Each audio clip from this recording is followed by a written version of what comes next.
ভুল তাইলে ক্ষমা করে দিবে, কারণ আমরা ভ্লগ বানাতে পারি নাই, তো আজকে বানালাম, চেষ্টা করলাম, দেখি সবাই বানাইছে তো আমরা পারি কি নাই, ওই জন্যই চেষ্টা। নমস্কার বন্ধুরা, তোমরা সবাই কেমন আছো? ভালো আছো? সবাই ভালো থাকো। এই যে আমি ছাদে চেপেছি, আমি আমার হাজব্যান্ড, আর এই যে আমি এখানে আছি।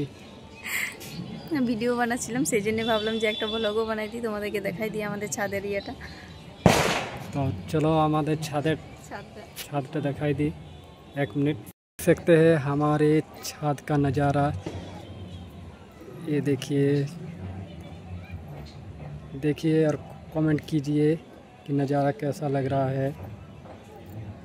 अगर अच्छा लगे तो वीडियो को लाइक कीजिए और कमेंट में बताइए कि कैसा लगा हमारे यहाँ का मौसम और इस सीन को कैसा लग रहा है, कमेंट करके ज़रूर बताइएगा।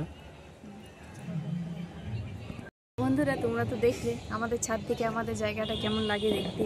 হ্যাঁ, তো তোমরা সবাই কমেন্ট করে বলবে কেমন লাগলো, ভালো কি খারাপ। আর যদি ভালো লাগে তাহলে আমরা তোমাদেরকে আরও কিছু দেখাতে পারবো, আর যদি খারাপ লাগে তাও বলবে, তাও মনে হবে যে কার কার খারাপ লেগেছে। কিন্তু আমার তো এখান থেকে খুবই ভালো লাগে। আর বলো, আর কিছু বলো। তো আর কি বলবো, আমি তো ঠিক আছে ব্লগ ভিডিও বানাতে জানি না, ওই জন্যই আমার স্ত্রীকে সঙ্গে নিয়ে নিয়েছি যাতে ও বলতে পারে।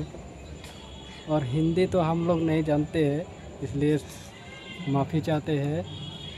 যদি কিছু ভুল হয় তাহলে ক্ষমা করে দিবে, কারণ আমরা ভ্লগ বানাতে পারি নাই, তো আজকে বানালাম, চেষ্টা করলাম, দেখি সবাই বানাইছে তো আমরা পারি কি নাই, ওই জন্যই চেষ্টা করলাম। আর কদিন ধরে আমাদের ভিডিও ওই কারণে আসছে না, কারণ আমার পায়ে লেগে গেছিলো। ওই যে এই পাহাড়টা দেখতে পাচ্ছ, এই যে দেখুন এই পাহাড়টা, রোজ সকালে আমি এই পাহাড়ে উঠি।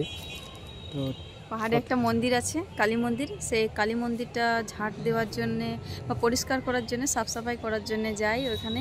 আর ওখান থেকে পা পিছলে পড়ে গিয়েছিল পাহাড় থেকে, সেই জন্য পায়ে ব্যথা লেগেছিলো, আর তার জন্য আমরা ভিডিও পোস্ট করতে আর পারি নাই। তো ঠিক আছে, আজকের ভ্লগটা এতদূর পর্যন্তই। টাটা, দেখা হবে পরের ভ্লগে।